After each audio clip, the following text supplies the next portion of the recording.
नमस्कार जय जगन्नाथ शुभ सकाळ आज हूँ डिसेम्बर 21 तारिख रविवार आज दिन अनेक गुरुत्वपूर्ण खबर आसी तेणु भिडियो को शेष पर्यंत देखा मोर आपनको अनुरोध तेबे आसंतु आज दिन 20 बड़ खबर उपर नजर पकाइबा भिडियो भल लगिले आपनको भल पाइबा स्वरूप गोटे गोटे लाइक निश्चित करदेवे। आज प्रथम खबर खूब शीघ्र ऐतिहासिक बारवाटी दुर्गर हेब सौंदर्यकरण बदल ऐतिहासिक बारवाटी दुर्गर रूपरेख এই आशारे बारवाटी दुर्ग चारिपार्श्व परिक्रमा मार्ग एक नुआ योजना हो जहाँ पर्यटकों को भिन्न अनुभव देव 2026 डिसेम्बर बेलू ऐतिहासिक बारवाटी दुर्ग सौंदर्यकरण शेष करने लक्ष्य रखा दीर्घ वर्ष धरी पड़ रही टूरिस्ट इंटरप्रिटेशन सेंटर व्याख्यान केन्द्र खूब शीघ्र पर्यटकों व्यवहार उपयोगी गड़खाई खनन बाहर ऐतिहासिक सामग्री एठारे स्थानित सहित काफेटेरिया पार्क पिलांक मनोरंजन आदि व्यवस्था रसंता 2 मास भितर टेंडर प्रक्रिया चूड़ांत काम शीघ्र आरंभ कर सूचना मिली।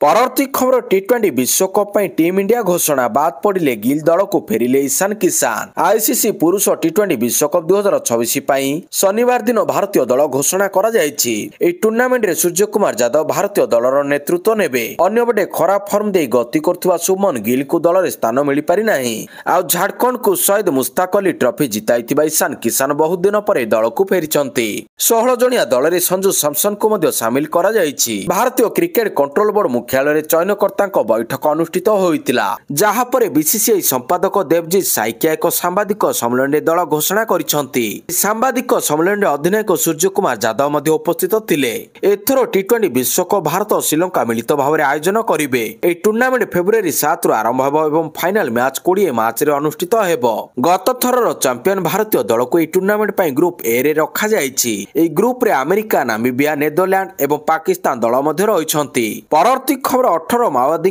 8.4 कोटी पुरस्कार घोषणा 18 माओवादी 8 कोटी 40 लाख टंकार पुरस्कार घोषणा करिछि बौद्ध पुलिस। जो माने माओवादी को धराई देवे से पुरस्कार राशि प्रदान कर बौद्ध जिला पुलिस पक्षर कहुने जिलार विभिन्न उपात अंचल पोस्टर लगा पोस्टर माओवादी मान नाम फोटो एवं क्यों माओवादी केते टंकार पुरस्कार रही उल्लेख कर सहित माओवादी आत्मसमर्पण कले से कौन सुविधा मिल पोस्टर लिखा संपर्कित सूचना देवाई मोबाइल नंबर 9437673839 जोगाजोग करने कहुई। परवर्ती खबर सरकार मनरेगा उपरे बुलडोजर चढ़ाई देले कहिले सोनिया गांधी। केंद्र एनडीए सरकार संसदर शीतकालीन अधिवेशन में मनरेगा बदल में बीबीजी रामजी बिल आनिथिले। बिल संसदर उभय गृह में गृहीत होईछि। ए बिल पास हेबा परे कांग्रेस संसदीय दल अध्यक्षा सोनिया गांधी को वीडियो वार्ता जारी करछंती। सोनिया गांधी तांको वीडियो वार्ता 20 वर्ष पूर्व प्रचलित मनरेगा आईन को एक क्रांतिकारी पदक्षेप बोली वर्णना करछंती। यह व्यतीत नूतन आईन संपर्क में सोनिया गांधी कहते सरकार मनरेगा उपरे बुलडोजर चलाइछंती। परवर्ती खबर पुणी थे विश्व वाणिज्य संगठन में भारत विरोध में चीन अभियोग। चीन पुणी थे विश्व वाणिज्य संगठन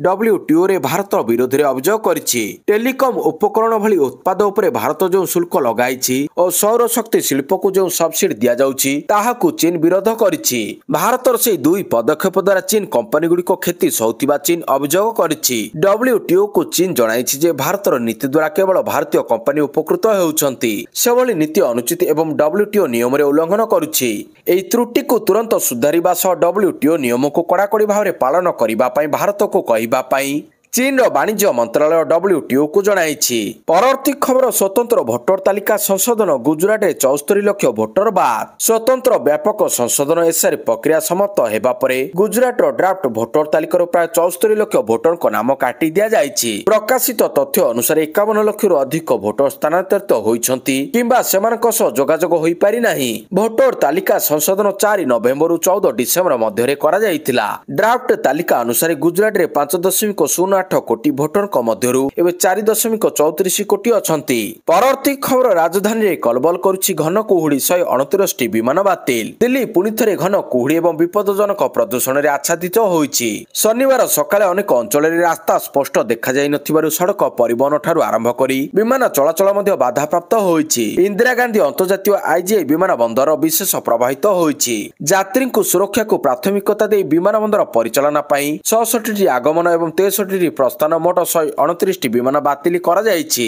ପରବର୍ତ୍ତୀ ଖବର ପଶ୍ଚିମବଙ୍ଗରେ ଟିଏମସିର ମହା ଜଙ୍ଗଲରାଜକୁ ସମାପ୍ତ କରିବ ବିଜେପି। ପ୍ରଧାନମନ୍ତ୍ରୀ ନରେନ୍ଦ୍ର ମୋଦି ଶନିବାର ଦିନ ପଶ୍ଚିମବଙ୍ଗର ନଦିଆ ଜିଲ୍ଲାର ତାହାରପୁରରେ ଭିସି ମାଧ୍ୟମରେ ଜନସଭାକୁ ସମ୍ବୋଧନ କରିଛନ୍ତି। ପଶ୍ଚିମବଙ୍ଗର ନାଦିଆ ଜିଲ୍ଲାର ରାଣାଘାଟରେ ଅନେକ ବିକାଶମୂଳକ କାର୍ଯ୍ୟର ଉଦ୍ଘାଟନ ଏବଂ ଶିଳାନ୍ୟାସ କରିଛନ୍ତି। ଏହି ପ୍ରକଳ୍ପ ପାଇଁ 3200 କୋଟି ଟଙ୍କା ବ୍ୟୟବରାଦ କରାଯାଇଛି। ଅନ୍ୟପଟେ ସଭାରେ ତୃଣମୂଳ କଂଗ୍ରେସ ନେତୃତ୍ୱାଧୀନ ପଶ୍ଚିମବଙ୍ଗ ସରକାରଙ୍କ ଉପରେ ବର୍ଷିଛନ୍ତି। କହିଛନ୍ତି ପଶ୍ଚିମବଙ୍ଗରେ ବିଜେପି ଟିଏମସି ମହା ଜଙ୍ଗଲକୁ ସମାପ୍ତ କରିବ ବୋଲି ମୋଦି କହିଛନ୍ତି।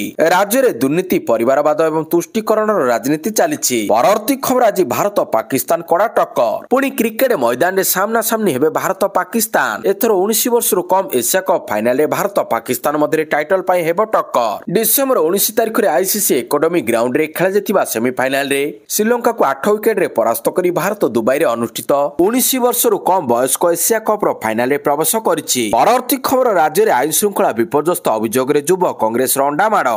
ଭୁବନେଶ୍ୱର ଉପକଣ୍ଠ ଧଉଳି ଅଞ୍ଚଳ ନିକଟରେ ଗଣ ଶିକାର ହୋଇଥିବା ନାବାଳିକା ଝିଅକୁ ନ୍ୟାୟ ଦାବି କରିବା ସହିତ ରାଜ୍ୟରେ ବିପର୍ଯ୍ୟସ୍ତ ଆଇନ ଶୃଙ୍ଖଳା ଅଭିଯୋଗରେ ରାଜଧାନୀ ଭୁବନେଶ୍ୱରରେ ଯୁବ କଂଗ୍ରେସ ବିକ୍ଷୋଭ ପ୍ରଦର୍ଶନ କରିବା ସହ ଅଣ୍ଡାମାଡ଼ କରିଛି। ମୁଖ୍ୟମନ୍ତ୍ରୀ ମୋହନ ମାଝୀଙ୍କ ବାସଭବନ ଘେରାଉ ଉଦ୍ୟମ ବେଳେ ଅଣ୍ଡାମାଡ଼ କରିଛନ୍ତି ଯୁବ କଂଗ୍ରେସ କର୍ମୀ। ଏହି ସମୟରେ ଯୁବ କଂଗ୍ରେସ କର୍ମୀଙ୍କୁ ପୋଲିସ ଅଧାବାଟରେ ଅଟକାଇଛି। ପରବର୍ତ୍ତୀ ଖବର ନ୍ୟୁଜିଲାଣ୍ଡ ଦିନିକିଆ ସିରିଜରେ ଖେଳିବେ ନାହିଁ ହାର୍ଦ୍ଦିକ ଏବଂ ବୁମରାହ।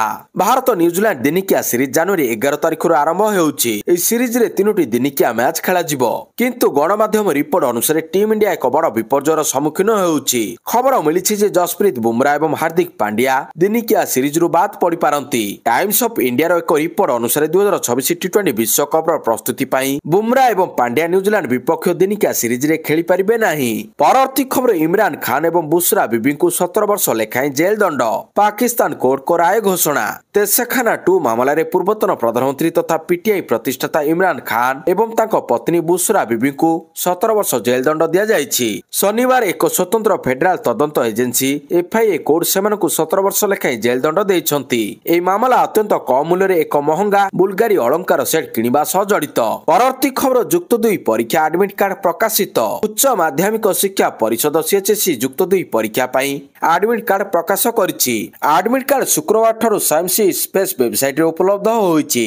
ସମସ୍ତ ଷ୍ଟ୍ରିମ୍ର ଛାତ୍ରଛାତ୍ରୀଙ୍କୁ ଆଡମିଟ୍ କାର୍ଡ ପ୍ରଦାନ କରିବା ପାଇଁ ନିର୍ଦ୍ଦେଶ ଦିଆଯାଇଛି। ଆଡମିଟ୍ କାର୍ଡ ପ୍ରଦାନ ସମୟ ପରେ ନାଁ, ପିତା ମାତାଙ୍କ ନାମ, ପରୀକ୍ଷା ବିଷୟକୁ ଭଲ ଭାବେ ଯାଞ୍ଚ କରି ପରୀକ୍ଷାର୍ଥୀଙ୍କୁ ପ୍ରଦାନ କରିବାକୁ କୁହାଯାଇଛି। ତେବେ ଆସନ୍ତା 22 ତାରିଖରୁ 31 ତାରିଖ ଯାଏଁ ଇଣ୍ଟରନାଲ ପରୀକ୍ଷା ଅନୁଷ୍ଠିତ ହେବ। ଜାନୁଆରୀ 2 ରୁ 15 ତାରିଖରୁ ପ୍ରାକ୍ଟିକାଲ ପରୀକ୍ଷା ହେବ। ଫେବୃଆରୀ 18 ରୁ 25 ମାର୍ଚ୍ଚ ଯାଏଁ ଥିଓରି ପରୀକ୍ଷା ହେବ। ଚଳିତ ବର୍ଷ ପରୀକ୍ଷା ଦେବେ ମୋଟ 4,737,000 ଜଣ ପରୀକ୍ଷାର୍ଥୀ। ପରବର୍ତ୍ତୀ ଖବର ଜଳିଲା ମୋଦିଙ୍କ କୁଶ ପୁତଳିକା। ନ୍ୟାସନାଲ ହେରାଲ୍ଡ ମାମଲାରେ ସୋନିଆ ଗାନ୍ଧୀ, ରାହୁଲ ଗାନ୍ଧୀ ଏବଂ ସାମ ପିଟ୍ରୋଡାଙ୍କ ବିରୋଧରେ ପ୍ରବର୍ତ୍ତନ ନିର୍ଦ୍ଦେଶାଳୟ ପକ୍ଷରୁ ହୋଇଥିବା 751 କୋଟି ଟଙ୍କାର ସମ୍ପତ୍ତି ହେରଫେର ମାମଲାର ଏକ ଚାର୍ଜସିଟ୍ର ଶୁଣାଣି କରି ସୁପ୍ରିମକୋର୍ଟ ଏକ କ୍ଲିନ୍ ଚିଟ୍ ଦେଇଛନ୍ତି। ଏହାରି ମଧ୍ୟରେ ଜାତୀୟ କଂଗ୍ରେସ ପକ୍ଷରୁ ବିଜେପି ବିରୋଧରେ ଓଡ଼ିଶାର ବିଭିନ୍ନ ସ୍ଥାନରେ ନରେନ୍ଦ୍ର ମୋଦି ଏବଂ ଅମିତ ଶାହଙ୍କ କୁଶ ପୁତଳିକା ଦାହ କରି ଦେଶରୁ ବିଜେପି ହଟାଉ ନାରା ଦେଇଛନ୍ତି। ତେବେ ଅନୁରୂପ ଭାବେ କଟକ କଲେଜ ଛକଠାରେ କଟକ ଜିଲ୍ଲା କଂଗ୍ରେସ ସଭାପତି ପ୍ରଦୀପ ଦାସଙ୍କ ନେତୃତ୍ୱରେ ଶତାଧିକ କଂଗ୍ରେସ କର୍ମୀ ଏକତ୍ରିତ ହୋଇ ପ୍ରଧାନମନ୍ତ୍ରୀ ନରେନ୍ଦ୍ର ମୋଦି ଏବଂ ଗୃହମନ୍ତ୍ରୀ ଅମିତ ଶାହଙ୍କ କୁଶ ପୁତଳିକା ଦାହ କରିଥିଲେ। ପରବର୍ତ୍ତୀ ଖବର ପ୍ରତିଶୋଧ ନେଲା ଆମେରିକା। ସିରିଆରେ 70 ଠିକଣା ଉପରେ ଏୟାର ଷ୍ଟ୍ରାଇକ୍। ଆମେରିକାର ଆକ୍ରମଣରେ ଥରିଲା ସିରିଆ। ଆମେରିକୀୟ ସୈନିକଙ୍କ ଉପରେ ଆକ୍ରମଣର ବଦଲା ନେଇଛି ଆମେରିକା। ସିରିଆରେ ଆମେରିକୀୟ ସୈନିକଙ୍କ ଉପରେ ଆକ୍ରମଣ ପରେ ଆମେରିକା ବଡ଼ ପ୍ରତିଶୋଧମୂଳକ କାର୍ଯ୍ୟାନୁଷ୍ଠାନ ଗ୍ରହଣ କରିଛି। Islamic state of Syria and Iraq ISIS ର ଠିକଣା ଉପରେ ଏୟାର ଷ୍ଟ୍ରାଇକ୍ କରିଛି ୱାଶିଂଟନ। ଡିସେମ୍ବର 13 ତାରିଖରେ କେନ୍ଦ୍ରୀୟ ସିରିଆର ପାଲିମାର ସହରରେ ହୋଇଥିବା ଆକ୍ରମଣର ଏହା ସିଧାସଳଖ ଜବାବ ଦିଆଯାଇଛି। ସିରିଆ ଉପରେ ଆମେରିକାର ଏୟାର ଷ୍ଟ୍ରାଇକ୍ ଆତଙ୍କବାଦୀ ସଂଗଠନ ISIS ବିରୋଧରେ ବଡ଼ ଧରଣର ଅପରେସନ ଆରମ୍ଭ କରିଛି ଆମେରିକା ସେନା। ପରବର୍ତ୍ତୀ ଖବର ରାଜଧାନୀ ଏକ୍ସପ୍ରେସ ଧକ୍କାରେ 8 ହାତୀ ମୃତ। ବିପଦରେ ଗଜରାଜ ହାତୀପଲଙ୍କ ଉପରେ ମାରିଗଲା ଟ୍ରେନ୍। ରାଜଧାନୀ ଏକ୍ସପ୍ରେସ ଧକ୍କାରେ 8 ହାତୀ ମୃତ। ଆସାମ ହୋଜାଇ ଜିଲ୍ଲାରେ ଭୟଙ୍କର ଦୁର୍ଘଟଣା ଘଟିଛି। ହାତୀକୁ ଧକ୍କା ଦେଇ ଟ୍ରାକକୁ ଖସିଲା 5ଟି ବଗି। ସାଇରାଙ୍ଗ ନୂଆଦିଲ୍ଲୀ ଏକ୍ସପ୍ରେସର 5 ବଗି ଲାଇନଚ୍ୟୁତ। ପରବର୍ତ୍ତୀ ଖବର ଭାରତ ସହିତ ପ୍ରତିରକ୍ଷା ନୀତି ବିଲ୍ରେ ସ୍ୱାକ୍ଷର କଲେ ଟ୍ରମ୍ପ। ଆମେରିକା ରାଷ୍ଟ୍ରପତି ଡୋନାଲ୍ଡ ଟ୍ରମ୍ପ ଏକ ବାର୍ଷିକୀ ପ୍ରତିରକ୍ଷା ନୀତି ବିଲ୍ରେ ସ୍ୱାକ୍ଷର କରିଛନ୍ତି। ଏହି ବିଲ୍ରେ ଭାରତ ପ୍ରଶାନ୍ତ ମହାସାଗରୀୟ ଅଞ୍ଚଳକୁ ଏକ ମୁକ୍ତ ଓ ଖୋଲା ଭାରତ ପ୍ରଶାନ୍ତ ମହାସାଗରୀୟ ଅଞ୍ଚଳ ସହଭାଗୀ ଉଦ୍ଦେଶ୍ୟକୁ ଆଗକୁ ବଢାଇବା ଓ ଚୀନ ଦ୍ୱାରା ସ୍ପଷ୍ଟ ଆହ୍ୱାନର ମୁକାବିଲା ପାଇଁ କ୍ୱାଡ ସହିତ ଭାରତ ସହ ଆମେରିକାର ସମ୍ପର୍କକୁ ବ୍ୟାପକ କରିବା ଉପରେ ଆଲୋକପାତ କରାଯାଇଛି। ପରବର୍ତ୍ତୀ ଖବର ଦୁର୍ବଳ ହେବାରେ ଲାଗିଛି ଲାଲଗଡ଼। ହାଇଦ୍ରାବାଦରେ 41 ଜଣ ମାଓବାଦୀଙ୍କ ସମୂହ ଆତ୍ମସମର୍ପଣ। ଭାଙ୍ଗୁଛି ଲାଲଗଡ଼। ମାଲକାନଗିରି ଜିଲ୍ଲା ସୀମାନ୍ତ ତେଲେଙ୍ଗାନାରେ ଆତ୍ମସମର୍ପଣ କଲେ 41 ଜଣ ମାଓବାଦୀ। ଅସ୍ତ୍ରଶସ୍ତ୍ର ସହ ମାଓ ସଂଗଠନ ଛାଡ଼ି ଆତ୍ମସମର୍ପଣ କରିଛନ୍ତି। ସେମାନଙ୍କ ମଧ୍ୟରେ 24 ଜଣ କୁଖ୍ୟାତ ମାଓବାଦୀ ରହିଛନ୍ତି। ସମସ୍ତ ମାଓବାଦୀଙ୍କ ନାମରେ 1,46,30,000 ଟଙ୍କାର ପୁରସ୍କାର ରହିଥିଲା। ଦିନକୁ ଦିନ ମାଓ ସଂଗଠନ ଭାଙ୍ଗିବାରେ ଲାଗିଛି। ଅନେକ ବଡ଼ ବଡ଼ ମାଓ ନେତା ଓ ମାଓବାଦୀମାନେ ଜୀବନ ବଞ୍ଚାଇ ସଂଗଠନ ଛାଡ଼ିବାରେ ଲାଗିଛନ୍ତି। ହାଇଦ୍ରାବାଦରେ 41 ଜଣ ମାଓବାଦୀ ଆତ୍ମସମର୍ପଣ କରିଛନ୍ତି। ପରବର୍ତ୍ତୀ ଖବର ବାଂଲାଦେଶରେ ବଢୁଛି ହିନ୍ଦୁଙ୍କ ପ୍ରତି ଅତ୍ୟାଚାର। ଭାରତ ସରକାରଙ୍କୁ ସମସ୍ୟାର ସମାଧାନ କରିବା ପାଇଁ ଅନୁରୋଧ କଲେ ପ୍ରିୟଙ୍କା। ବାଂଲାଦେଶର ପରିସ୍ଥିତି ପୁଣି ଥରେ ଉତ୍ତେଜନାପୂର୍ଣ୍ଣ ହୋଇପଡ଼ିଛି। ନିର୍ବାଚନ ପୂର୍ବରୁ ଅନେକ ସହର ଜଳୁଛି ଏବଂ ହିଂସା ଦେଖାଯାଉଛି। ରାଜନୈତିକ କର୍ମୀ ଉସ୍ମାନ ହାଦିଙ୍କ ହତ୍ୟା ପରେ ପରିସ୍ଥିତି ଆହୁରି ଖରାପ ହୋଇଛି। ଏହି ସମୟରେ ଈଶ୍ୱର ନିନ୍ଦା ଅଭିଯୋଗରେ ବାଂଲାଦେଶରେ ଜଣେ ହିନ୍ଦୁ ବ୍ୟକ୍ତିଙ୍କୁ ପିଟି ହତ୍ୟା କରାଯାଇଛି। ପରିସ୍ଥିତି ବିଗିଡ଼ିବାରେ ଲାଗିଛି। ଏହାର ପ୍ରଭାବ ଏବେ ଭାରତ ଉପରେ ପଡ଼ିବାର ଆଶଙ୍କା କରାଯାଉଛି। ପଡ଼ୋଶୀ ଦେଶ ବାଂଲାଦେଶର ହିଂସାକୁ ଦେଖି ଭାରତର ଟେନସନ ବଢ଼ିଯାଇଛି। କଂଗ୍ରେସ ସାଂସଦ ପ୍ରିୟଙ୍କା ଗାନ୍ଧୀ ଭଦ୍ରା ପରିସ୍ଥିତି ବଢ଼ିଥିବା ନେଇ ଚିନ୍ତା ପ୍ରକାଶ କରିଛନ୍ତି ଏବଂ ଭାରତ ସରକାରଙ୍କୁ ଏହି ସମସ୍ୟାର ସମାଧାନ କରିବା ପାଇଁ ଅନୁରୋଧ କରିଛନ୍ତି। ପରବର୍ତ୍ତୀ ଖବର ଦିଲ୍ଲୀ ଏୟାରପୋର୍ଟରେ ହଙ୍ଗାମା। ଯାତ୍ରୀଙ୍କୁ ପିଟିଲେ ପାଇଲଟ। କାର୍ଯ୍ୟାନୁଷ୍ଠାନ ନେଲା ଏୟାର ଇଣ୍ଡିଆ। ଦିଲ୍ଲୀ ବିମାନ ବନ୍ଦରରେ ଅଜବ ଘଟଣା। ଏୟାର ଇଣ୍ଡିଆ ଏକ୍ସପ୍ରେସର ପାଇଲଟ ଜଣେ ଯାତ୍ରୀଙ୍କ ଉପରେ ଆକ୍ରମଣ କରିଛନ୍ତି। ଏୟାରଲାଇନ୍ ଯାଞ୍ଚ ନିର୍ଦ୍ଦେଶ ହେବା ପରେ ଅଭିଯୁକ୍ତ ପାଇଲଟଙ୍କୁ ନିଲମ୍ବିତ କରାଯାଇଛି। ଭିଡିଓ ସୋସିଆଲ ମିଡିଆରେ ଆସିବା ପରେ ସତ ଜଣାପଡ଼ିଥିଲା। ସୋସିଆଲ ମିଡିଆ ପ୍ଲାଟଫର୍ମରେ ପୋଷ୍ଟ କରି ଯାତ୍ରୀ ଜଣକ ନିଜ ଅନୁଭୂତି କହିଛନ୍ତି। ଏଥିରେ ଯାତ୍ରୀ ଜଣକ ଲହୁଲୁହାଣ ହୋଇଥିବା ବେଳେ ପାଇଲଟଙ୍କ ଫଟୋ ମଧ୍ୟ ସେୟାର କରିଛନ୍ତି। ପରବର୍ତ୍ତୀ ଖବର ବାଂଲାଦେଶ ହିଂସା। ହିନ୍ଦୁ ଯୁବକଙ୍କୁ ହତ୍ୟା ଅଭିଯୋଗରେ 7 ଗିରଫ। ଗତ ବର୍ଷ ବାଂଲାଦେଶରେ ପୂର୍ବତନ ପ୍ରଧାନମନ୍ତ୍ରୀ ଶେଖ୍ ହସିନାଙ୍କ ବିରୋଧରେ ହିଂସାତ୍ମକ ପ୍ରତିବାଦର ନେତୃତ୍ୱ ନେଇଥିବା ଛାତ୍ରନେତା ଉସ୍ମାନ ହାଦିଙ୍କ ଗୁରୁବାର ମୃତ୍ୟୁ ଘଟିଥିଲା। ତାଙ୍କର ମୃତ୍ୟୁ ହେବା ପରେ ବାଂଲାଦେଶରେ ଉତ୍ତେଜନା ବୃଦ୍ଧି ପାଇଛି। ଦଙ୍ଗାକାରୀମାନେ ପୁଣି ଜଳାପୋଡ଼ା କରିବା ଆରମ୍ଭ କରିଛନ୍ତି। ବାଂଲାଦେଶରେ ଚାଲିଥିବା ହିଂସା ଏବଂ ପ୍ରତିବାଦ ମଧ୍ୟରେ କଠୋରପନ୍ଥୀଙ୍କ ନଗ୍ନ ଚେହେରା ସାମ୍ନାକୁ ଆସିଛି। ଶୁକ୍ରବାର ମୟମନସିଂହ ଜିଲ୍ଲାରେ ଏକ ଧାର୍ମିକ ବ୍ୟକ୍ତିଙ୍କୁ ନିନ୍ଦା ଅଭିଯୋଗରେ ଜଣେ ହିନ୍ଦୁ ଯୁବକଙ୍କୁ ନିର୍ମମ ଭାବରେ ହତ୍ୟା କରିଥିଲେ ଦଙ୍ଗାକାରୀ। ଏହି ଅପରାଧ ପାଇଁ ଏବେ ପୋଲିସ 7 ଜଣଙ୍କୁ ଗିରଫ କରିଛି। ପରବର୍ତ୍ତୀ ଖବର ନୂଆବର୍ଷରୁ ଗାଡ଼ି ଚାଳକ ସାବଧାନ। ନୂଆବର୍ଷରୁ ଅନେକ ନିୟମ ପରିବର୍ତ୍ତନ ହେବାକୁ ଯାଉଛି। ଆଉ ଯଦି ଆପଣ ରାଜପଥରେ ଦ୍ରୁତ ଗତିରେ ଗାଡ଼ି ଚଳାଉଥାନ୍ତି ତେବେ ଟିକେ ସତର୍କ ରୁହନ୍ତୁ, କାରଣ କେନ୍ଦ୍ର ସରକାର ଏବେ ଏମିତି ଏକ ଟୋଲ ସିଷ୍ଟମ ଆଣିବାକୁ ଯାଉଛନ୍ତି ଯାହାଦ୍ୱାରା ନା ଟୋଲ ପ୍ଲାଜାରେ ଅଟକିବାକୁ ପଡ଼ିବ ନା ଜରିମାନାରୁ ବର୍ତ୍ତି ପାରିବେ ଆପଣ। କେନ୍ଦ୍ର ସଡ଼କ ପରିବହନ ମନ୍ତ୍ରୀ ନୀତିନ ଗଡ଼କରୀଙ୍କ କହିବା ଅନୁସାରେ 2026 ସୁଦ୍ଧା ଦେଶରେ ଏକ ସେଟେଲାଇଟ ଟୋଲ ଆଦାୟ ବ୍ୟବସ୍ଥା କାର୍ଯ୍ୟକାରୀ କରାଯିବ, ଯାହାଦ୍ୱାରା ଗାଡ଼ିଗୁଡ଼ିକ ଘଣ୍ଟା ପ୍ରତି 80 କିଲୋମିଟର ବେଗରେ ଟୋଲ ପ୍ଲାଜା ପାର କରିପାରିବେ। ଗାଡ଼ିର ନମ୍ବର ପ୍ଲେଟ୍ ଏବଂ ଫାସ୍ଟ୍ୟାଗର ଫଟୋ ଉଠାଇବା ପାଇଁ ହାଇସ୍ପିଡ୍ କ୍ୟାମେରା ଲଗାଯିବ। ତାପରେ ଗାଡ଼ି ସହିତ ଲିଙ୍କ ହୋଇଥିବା ବ୍ୟାଙ୍କ ଆକାଉଣ୍ଟରୁ ସିଧାସଳଖ ଟୋଲ ରାଶି କଟିଯିବ। ତାର ଅର୍ଥ କୌଣସି ନଗଦ ଟଙ୍କା ନାହିଁ, କୌଣସି ବାଧା ନାହିଁ ଏବଂ ଲମ୍ବା ଧାଡ଼ି ନାହିଁ। ପରବର୍ତ୍ତୀ ଖବର ମୋ ପାଇଁ ଆସାମର ବିକାଶ ଏକ ଜରୁରୀ ଆବଶ୍ୟକତା ଏବଂ ଉତ୍ତରଦାୟିତ୍ୱ କହିଲେ ମୋଦି। ପ୍ରଧାନମନ୍ତ୍ରୀ ନରେନ୍ଦ୍ର ମୋଦି ଶନିବାର ଦିନ ନୂତନ ବିମାନ ବନ୍ଦର ଟର୍ମିନାଲ ବାହାରେ ଆସାମର ପ୍ରଥମ ମୁଖ୍ୟମନ୍ତ୍ରୀ ଗୋପୀନାଥ ବଡ଼େଲଇଙ୍କ ଏକ 80 ଫୁଟ ଉଚ୍ଚ ପ୍ରତିମୂର୍ତ୍ତି ଉନ୍ମୋଚନ କରିଛନ୍ତି, ଯାହାଙ୍କର ବୁଧବାର ଦିନ 100 ବର୍ଷ ବୟସରେ ମୃତ୍ୟୁ ହୋଇଥିଲା। ପ୍ରଧାନମନ୍ତ୍ରୀଙ୍କୁ ଲୋକପ୍ରିୟ ଗୋପୀନାଥ ବଡ଼େଲଇଙ୍କ ଅନ୍ତର୍ଜାତୀୟ ବିମାନ ବନ୍ଦରରେ ରାଜ୍ୟପାଳ ଲକ୍ଷ୍ମଣ ପ୍ରସାଦ ଆଚାର୍ଯ୍ୟ, ମୁଖ୍ୟମନ୍ତ୍ରୀ ହିମନ୍ତ ବିଶ୍ବ ଶର୍ମା, ତାଙ୍କ କ୍ୟାବିନେଟ୍ ସହଯୋଗୀ, ଗୁଆହାଟୀ ମେୟର ମୃଗେନ ଶରଣିଆ ଏବଂ ରାଜ୍ୟ ସରକାରଙ୍କ ବରିଷ୍ଠ ଅଧିକାରୀମାନେ ସ୍ୱାଗତ କରିଥିଲେ। ସମନ୍ୱିତ ଟର୍ମିନାଲ 2 କୋଠାକୁ ବାର୍ଷିକ 13.1 ନିୟୁତ ଯାତ୍ରୀଙ୍କୁ ପରିଚାଳନା କରିବା ପାଇଁ ଡିଜାଇନ କରାଯାଇଛି। ପ୍ରଧାନମନ୍ତ୍ରୀ 4,000 କୋଟି ଟଙ୍କା ବ୍ୟୟରେ ନିର୍ମିତ ନୂତନ ଟର୍ମିନାଲକୁ ମଧ୍ୟ ଯାଞ୍ଚ କରିଥିଲେ। ପରବର୍ତ୍ତୀ ଖବର ବୀମା କମ୍ପାନୀଗୁଡ଼ିକ ପାଇଁ 1600 ସିରିଜ ନମ୍ବର ବାଧ୍ୟତାମୂଳକ। ଟ୍ରାଇର ବଡ଼ ନିର୍ଦ୍ଦେଶ। ବୀମା କମ୍ପାନୀଗୁଡ଼ିକୁ ଟ୍ରାଇର ନିର୍ଦ୍ଦେଶ। ଗ୍ରାହକମାନଙ୍କୁ ସୁରକ୍ଷା ଦେବା ପାଇଁ ଭାରତୀୟ ଟେଲିକମ ନିୟାମକ ପ୍ରାଧିକରଣ ଟ୍ରାଇ ସମସ୍ତ ବୀମା କମ୍ପାନୀଗୁଡ଼ିକୁ କଡ଼ା ନିର୍ଦ୍ଦେଶ ଦେଇଛନ୍ତି। ଟ୍ରାଇର ନିର୍ଦ୍ଦେଶ ଅନୁସାରେ ସମସ୍ତ ବୀମା କମ୍ପାନୀ ଗୁଡ଼ିକ କେବଳ 1600 ସିରିଜ ନମ୍ବରରୁ ସେମାନଙ୍କର ଗ୍ରାହକମାନଙ୍କୁ କଲ୍ କରିବାକୁ ପଡ଼ିବ। ଏହି ନିୟମ 15 ଫେବୃଆରୀ 2026ରୁ ସମ୍ପୂର୍ଣ୍ଣ କାର୍ଯ୍ୟକାରୀ ହେବ। ଏହି ନିର୍ଦ୍ଦେଶନାମା ଭାରତୀୟ ବୀମା ନିୟାମକ ଏବଂ ବିକାଶ ପ୍ରାଧିକରଣ ଅଧୀନରେ ଥିବା ସମସ୍ତ ସଂସ୍ଥା ପାଇଁ ପ୍ରଯୁଜ୍ୟ ଅଟେ। ଟ୍ରାଇ ଅନୁସାରେ ଡିସେମ୍ବର 16, 2025ରେ ଏକ ସରକାରୀ ନିର୍ଦ୍ଦେଶ ଜାରି କରାଯାଇଛି, ଯେଉଁଥିରେ ସେମାନଙ୍କୁ ଏକ ନିର୍ଦ୍ଦିଷ୍ଟ ସମୟସୀମା ମଧ୍ୟରେ 1600 ନମ୍ବର ସିରିଜକୁ ସ୍ଥାନାନ୍ତର କରିବାକୁ କୁହାଯାଇଛି। ପରବର୍ତ୍ତୀ ଖବର ଓଡ଼ିଶାରେ ଲାଗୁ ହେଲା ନୂଆ ନିୟମ। ପ୍ରଦୂଷଣ ପ୍ରମାଣପତ୍ର ଦେଖେଇଲେ ମିଳିବ ତେଲ। ଦିଲ୍ଲୀ ଏହାପରେ ଏବେ ଓଡ଼ିଶାରେ ଲାଗୁ ହେଲା ନୂଆ ନିୟମ। ପ୍ରଦୂଷଣ ରୋକିବାକୁ ସରକାର ନେଇଛନ୍ତି ବଡ଼ ନିଷ୍ପତ୍ତି। ଗ୍ରାହକମାନେ ଜାଣି ରଖନ୍ତୁ ଏହି ଖବର ଏଣିକି ବୈଧ ପ୍ରଦୂଷଣ ପ୍ରମାଣପତ୍ର ନଥିଲେ ମିଳିବନି ପେଟ୍ରୋଲ ପମ୍ପରେ ତେଲ। ବାୟୁ ଗୁଣବତ୍ତାର ସ୍ଥିତିକୁ ଦୃଷ୍ଟି ରଖି ପରିବହନ କ୍ଷେତ୍ରରେ ପରିବେଶ ସୁରକ୍ଷାକୁ ପ୍ରାଧାନ୍ୟ ଦିଆଯାଉଛି। ପରବର୍ତ୍ତୀ ଖବର ଆସନ୍ତା 26ରେ ରାଜ୍ୟବ୍ୟାପୀ ବିଜେଡି ପାଳିବ 29ତମ ପ୍ରତିଷ୍ଠା ଦିବସ। ବିଜୁ ଜନତା ଦଳର 29ତମ ପ୍ରତିଷ୍ଠା ଦିବସ ରାଜ୍ୟର ପ୍ରତ୍ୟେକ ନିର୍ବାଚନ ମଣ୍ଡଳୀରେ ପାଳିତ ହେବ।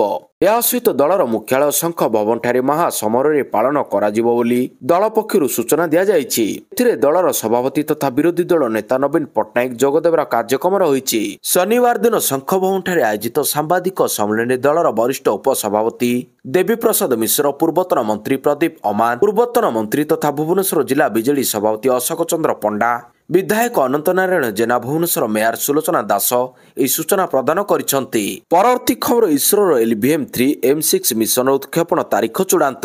ଭାରତୀୟ ମହାକାଶ ଗବେଷଣା ସଂଗଠନ ଇସ୍ରୋ ଘୋଷଣା କରିଛି ଯେ ଏହାର LVM-3 M6 ମିଶନ ଆସନ୍ତା ଡିସେମ୍ବର 24ରେ ସକାଳ 8:54ରେ ISTରେ ଉତ୍କ୍ଷେପଣ କରାଯିବ। ଭାରୀ ଉତ୍ତୋଳନ ଯାନ ଶ୍ରୀହରିକୋଟାର ସତୀଶ ଧବନ ସ୍ପେସ୍ ସେଣ୍ଟରରେ ଦ୍ୱିତୀୟ ଲଞ୍ଚ ପ୍ୟାଡ୍ SLPରୁ ଉତ୍କ୍ଷେପଣ କରାଯିବ। LVM-3 ଯାହାକୁ ଗଗନଯାନ ଲଞ୍ଚ ହ୍ୱିକଲ୍ ମଧ୍ୟ କୁହାଯାଏ, ଇସ୍ରୋର ସବୁଠାରୁ ଶକ୍ତିଶାଳୀ ରକେଟ୍ ଏବଂ ଉଚ୍ଚ ପେଲୋଡ୍ କ୍ଷମତା ସହିତ ମିଶନରେ ଏକ ଗୁରୁତ୍ୱପୂର୍ଣ୍ଣ ଭୂମିକା ଗ୍ରହଣ କରେ।